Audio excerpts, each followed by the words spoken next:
up guys, Dalton Smith from MPI Productions, and today we're going to be talking about Fiik electric skateboards. We're going to be doing a lot of stuff with these guys this year, so we wanted to start with an unboxing video just to show you what the boards look like and how to go about setting it up and getting it going right out of the box. First things first, you're going to need a friend because these boxes are very heavy. We're going to be unboxing the Big Daddy skateboard today. This is an off-road monster that's going to allow you to go up to 22 miles an hour on the pavement, and you're going to be able to plow through any terrain from sand, dirt, grass, you name it, this thing is going to go through it. Go ahead and get yourself a knife or a razor blade and cut the tape on the edges of the box, but be careful to make sure that you don't damage any of the equipment inside the box. Once you get it open, you're going to notice that you have the board right on top, so go ahead and get that out, put that to the side for now. Next, we're going to have another box inside that's going to contain your battery.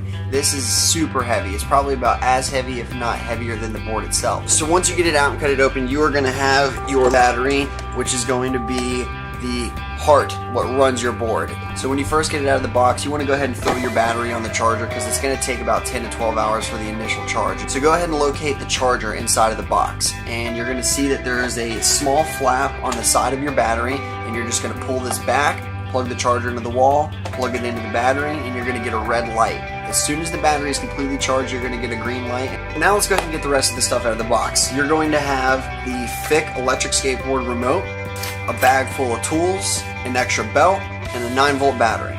We always recommend that you have an extra 9-volt battery because God forbid you're in the middle of nowhere and your remote dies, so go ahead and have 2 or 3 backups on you all the time.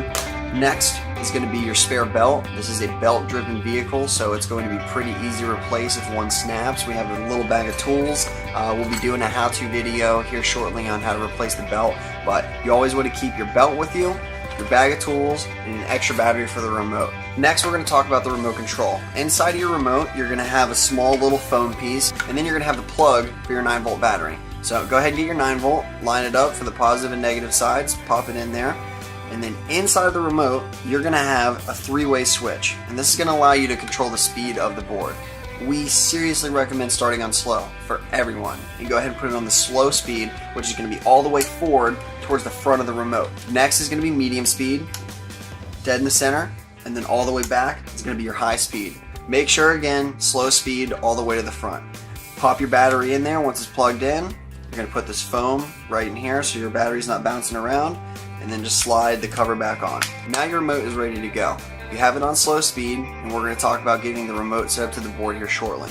So just to make sure you have everything out of the box, you're going to have your board, your battery, the charger for your battery, your remote, a 9-volt battery for the remote, a bag full of tools, a belt, and your instruction manual.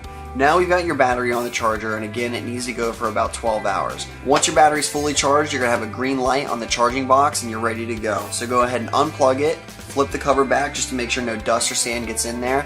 What I do is I grab the board and I'll flip it on its back, and I take the battery and I line up the wire that you have hanging out of one side with the wire that you're going to have hanging out of the board. Line up the plugs and slide them together. Next, you're going to take your battery and tip it down into the mount, making sure that the wire is clear and tucked down within the little opening, and you're going to get it all the way flush. You have 2 release pins on the other end of the battery. So you're going to pull both of those release pins and drop it down into the board, making sure that you get both of them securely tightened in there. Now you've got your battery on the board and you're locked up. Locate the on and off switch, which is going to be on the underside of the board next to your battery. Press on and you're going to notice the lights on the top of the board light up from red to green. That means you have a full charge. Go ahead and use the handle and flip it back over onto the wheels. Next, go ahead and grab your remote. You're going to have 3 settings on here. Center is going to have a circle, and that means you're off. All the way back is a 1, and this is going to mean that you're going to be on daylight riding. It's going to save battery because it will not turn on the lights on the front. If you're going to be riding at night, you're going to put this all the way forward, and that's going to put you on number 2 and give you LED lights on the front of your remote. You also have an LED headlight and a red brake light on the board. This is going to be located underneath the board next to your battery, and you'll see a small white switch. Flip it to turn it on, and then flip it again to turn it off. And now you're going to be connecting the remote to the board. If we're riding at daylight, we're going to press down to the number 1. In about 3 seconds, it's going to lock you up with the board and you're ready to go at that point. All of the Fiik remotes can control any Fiik electric skateboard, so do be careful when you're trying to link up multiple boards at the same time, because you can actually get one remote on another board and then you're controlling each other. However, once it gets out of range, which is about 2 feet, the remote will stop controlling the board. So now we're going to talk about acceleration and braking. Right here you have your trigger. So you're going to slightly pull back, and that's going to give you some acceleration. Whenever you want to stop, we recommend that you slowly let off the acceleration, because if you let off all at once, it's going to lunge you forward. When you're sitting still and you begin to accelerate, you want to brace with your back foot just to make sure it's not going to shoot out from under you and throw you back. When you let off the acceleration, the board is going to slow itself down nice and slow on its own, but if you need to stop yourself faster, there is a braking system. All you're going to do is take your remote and get the trigger and push it forward. This is going to initiate the braking system, which is going to slow the belt. For steering your board, it's going to be all in your legs and in your body weight. When you're riding your board, if you're regular footed like me, I'm going to have my right foot in the back, and if I want to do a left turn, I'm going to grab the rail. However, I can also grab the handle under the board that's mostly used for carrying, but also comes in really handy if you need to do a tight turn.